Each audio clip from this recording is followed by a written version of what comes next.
Hablaremos esta noche de los ancianos hebreos, de los ancianos en la civilización hebrea, la importancia social del anciano.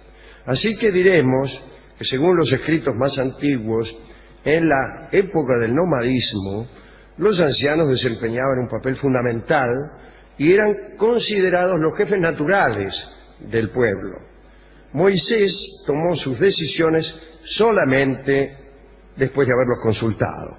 Antes de eso, cuando Dios le habló a Moisés, le pidió que reuniera a los ancianos de Israel para crear un consejo. Le dijo Dios, después de indicar que juntara 70 ancianos. Primero le dijo, juntame 70 ancianos, juntame. Y después le dijo, tomaré una parte del espíritu que hay en ti y lo pondré en ellos, para que lleven consigo la carga del pueblo y no tengas que llevarla tú solo. Los ancianos fueron entonces considerados como portadores del Espíritu Divino, investidos de una misión sagrada y también como guías del pueblo. Sus poderes religiosos y judiciales fueron enormes. Cuando se celebraban los sacrificios reparadores, por algún pecado de la comunidad, ¿no es cierto? La comunidad cometió un pecado, acá le vamos a ofrecer a la divinidad 3, 4 vacas, qué sé yo. Eran ellos los que imponían las manos sobre el animal. Si un hijo se rebelaba contra sus padres, los viejos eran los que decidían la pena que le correspondía, que podía ser incluso la lapidación. Así que le levantó la mano al padre, lapídelo. Si un hombre acusaba a una mujer de no llegar virgen al matrimonio, también. ¿También qué? Lapídelón. Sí, también. No, lapídelán. Claro. Dice, la lapidaba. Bien. Y lo mismo si un hombre se negaba a casarse con su cuñada viuda. Usted me dirá, ¿qué es eso? Es una obligación que prescribe la Torá. Algún día hablaremos, ¿no?, de un conflicto que hay incluso en el moderno Estado de Israel entre el laicismo y los religiosos. El Estado laico en algún momento no tuvo más remedio que adoptar algunos de los preceptos de la Torá, por ejemplo, para el matrimonio. El matrimonio es religioso y entonces hay una cantidad de inconvenientes. Si se cumplen todos los preceptos de la Torá, hay inconvenientes. La obligación del hermano de casarse con la viuda del hermano fallecido. Y eso es un lío, ¿no? Eso es un lío. Pero hágame acordar, porque es una charla que hay que prepararla con cierto tiempo, ¿no? Podemos hablar de muchos conflictos que hay entre el laicismo y la religiosidad en el moderno Estado de Israel. Hablaremos de los partidos políticos, incluso los partidos no solo dentro de este moderno Estado, sino dentro del sionismo, partidos dentro de la comunidad, aun cuando todavía no estaba organizada como Estado. Y hay algunos partidos laicos y otros partidos religiosos. Yo siempre me acuerdo que el primero de los partidos religiosos tiene un nombre que para mí es imposible de olvidar, porque se llamaba Mizrahi, el partido Mizrahi, ¿no? Y entonces cada vez que veo a Federico Mizrahi, nuestro director musical, pues pienso que pertenece a un partido religioso, al primer partido religioso de la historia política de la moderna comunidad israelita. Pero bueno, estamos con los viejos. Los viejos, ya queda dicho, eran muy importantes, ¿no? En cada ciudad el consejo de ancianos era todopoderoso. Durante el período de los reyes, ya en tiempos de David, luego de Salomón, etcétera, se consolidó el papel de los ancianos como consejeros. Y los reyes se mostraban muy deferentes con los viejos, respetaban sus atribuciones, etcétera. David les envió una parte del botín arrebatado a los amalecitas y durante la guerra entre David y Saúl, cada uno intentó poner de su lado a los ancianos.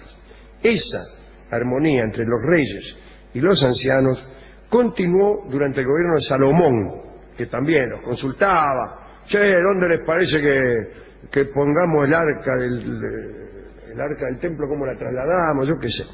A partir del reinado de Roboam, allá por el año 935 a.C., aparecieron las primeras discrepancias. Y sucedió que el rey no tuvo en cuenta la opinión de los ancianos y siguió el consejo de los jóvenes. Apareció la primera muestra de un conflicto generacional que está relatada en el libro de los Reyes.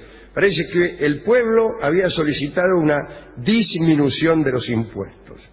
Roboam pidió consejo a los ancianos que habían estado al servicio de su padre, Salomón. Y los ancianos sugirieron que hiciera lo que el pueblo pedía, es decir, disminuir los impuestos. Pero Roboam no estuvo de acuerdo y pidió consejo a los jóvenes. Y los jóvenes recomendaron, exactamente lo contrario, que se aumentelo. El rey siguió esa indicación, aumentó los impuestos y no le fue bien. Es que justamente el relato bíblico sugiere que lo correcto nace de la sensatez del sabio que es viejo, ¿no? Así que es un relato con una moraleja bastante conservadora en todos los aspectos. Dice el cronista que el conflicto llegó a ser permanente en los estados monárquicos, en los que siempre estuvo el rey presionado por sus cortesanos para que se liberara de la fastidiosa tutela de los viejos, porque los viejos venían del reino precedente e impedían esa renovación, ¿no? Es una conversación muy linda esta también, que hay que preparar bien. Estoy pensando en Stalin. Stalin siempre fue muy cuidadoso de desembarazarse de sus compañeros de la juventud, de los que lo acompañaron en la Revolución de Octubre y los que fueron sus compañeros durante el periodo de Lenin. Y siempre propugnaba la promoción de nuevos integrantes, tanto sea en el Politburó como en los comisarios, todo. Y trataba de desembarazarse de los viejos compañeros, pero no lo hacía por una cuestión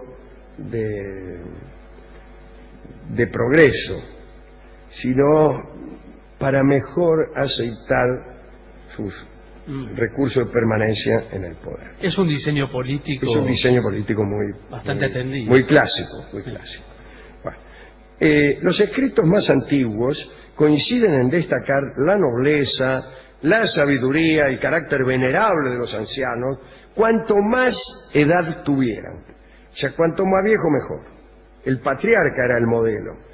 E incluso la asombrosa longevidad de los patriarcas fue muestra de la bendición divina. Se atribuye a estos jefes míticos de antes del diluvio una edad extraordinaria. Aquí tenemos la lista. La edad a la que murieron.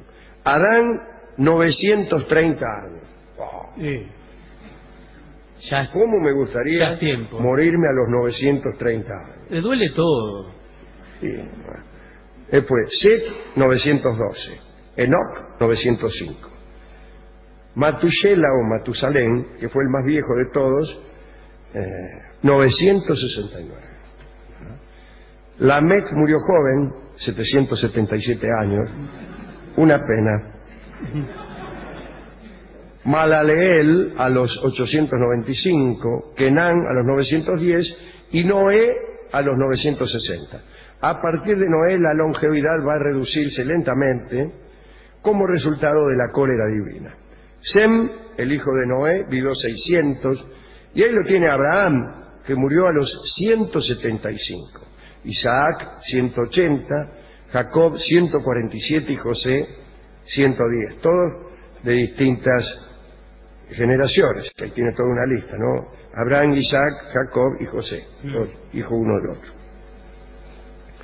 Lo mismo que los pueblos vecinos pensaban los hebreos que una larga vida era señal de favor divino, ¿no? Aparece incluso en la historia un curioso episodio respecto a este asunto. Como sabemos, José era el hijo de Jacob y llegó a ser virrey en Egipto. Fue el que deslumbró a Faraón con la interpretación de los sueños. Y en una oportunidad, José le presentó al Faraón a su papá, a Jacob. Y la única pregunta que el faraón le hizo a Jacob fue sobre su edad, porque ese era el mejor modo de conocer el poder del Dios de un pueblo. Y Jacob confesó 130 años, 20 más que los que tenían los sabios egipcios. El más viejo sabio egipcio tenía 110. Y el faraón quedó impresionado y sintió un gran respeto por un Dios que proporcionaba a sus patriarcas una longevidad tan considerable. Y el respeto aumentó cuando Jacob dijo que en realidad sus años eran pocos, puesto que sus antepasados llegaban a vivir muchos más. Pero, mire cómo son las cosas, ¿no? Dios castigó a Jacob por esa queja, por estas palabras, por haberle dicho eso a Faraón. Y resolvió darle 32 años menos de lo que tenía pensado hacerlo vivir. Y Jacob vivió desde ese día 17 más, hasta los 147. Y pudo haber vivido hasta los 179, si no me falla la cuenta. Si no hubiera abierto la boca ante el faraón, bueno, eso por boquiflojo. La ausencia de ancianos en una familia era como una maldición. Los profetas, cuando querían señalar algún mal, decían: ya no habrá viejos en tu casa, una gran siete. Un gran siete se lo agrega. Sí, me pareció.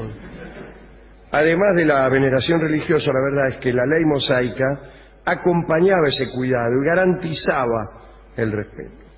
Ponte de pie ante las canas, honra el rostro del anciano, se leía en la ley. Así que no solo los ancianos, sino también los canosos recibían respeto. La bendición otorgada por el padre anciano, bueno, y es tan cierto esto, que Abraham le pidió en cierta ocasión a Dios que lo encaneciera, porque pasaban los años y él no tenía canas, y las necesitaba para hacerse respetar. Después, la bendición otorgada por el padre anciano era sagrada e irrevocable y convertía al hijo bendecido en heredero. Él lo hacía, porque elegía su heredero. Está el famoso robo de la bendición que Jacob hizo a su hermano Esaú, que parece que era el merecedor de ella. Pero ya le hemos contado muchas veces ese episodio. Sin embargo, hay que decir que en algún momento hay una carga de dolor por el paso del tiempo. Por más que te respeten, que te den poder, que se prosternen ante tus canas, el dolor por el paso del tiempo aparece también. A nadie le gusta llegar a ser poderoso y venerado, pero a cambio de la decadencia de cualquier capacidad vital. Bueno, algo de esto aparece también en las escrituras, en los textos rabínicos. Recuerden ustedes al rey David, que padecía de impotencia. Dice la crónica, cito al cronista, atención, David era viejo, lo cubrían con vestidos, pero no entraba en calor. Sus servidores consiguieron una joven virgen para que durmiera con él, y fue Abisag, la tsunamita, ¿no? Que era hermosa, pero parece que no lograba reanimar el vigor de David, y esto lo afligió mucho, porque supo que ya no era apto para reinar, por no decir otra cosa. Más tarde su hijo Salomón perdió también, al llegar a viejo, lo que le había dado más fama, su buen juicio y sus amantes. Y amantes que desde luego se volvieron hacia otros tipos más jóvenes, como suele ocurrir cuando la gente envejece. Digamos, para terminar, que las primeras comunidades cristianas continuaron la tradición de respeto a los ancianos. Se mencionan consejos de ancianos en Listra, en Antioquía, en Éfeso. Nombrados por los apóstoles, los ancianos presidían asambleas y también la catequesis, imponían las manos, hacían la unción de los enfermos, etc. Pedro les exigió que condujeran a la grey cristiana y pidió a los jóvenes que obedecieran a los ancianos. Juan y el propio Pedro se llamaban a sí mismos ancianos por haber pertenecido al grupo de los primeros apóstoles. El término ancianos, que aparece también en los escritos de nuestro amigo Flavio Josefo, amplió por un tiempo su significado. Significaba personaje importante de la comunidad. No solo un tipo de mucha edad, sino un tipo famoso por su sabiduría y no necesariamente viejo. Bueno, todo esto, dirá alguno, contrasta con lo que se ve hoy, señor.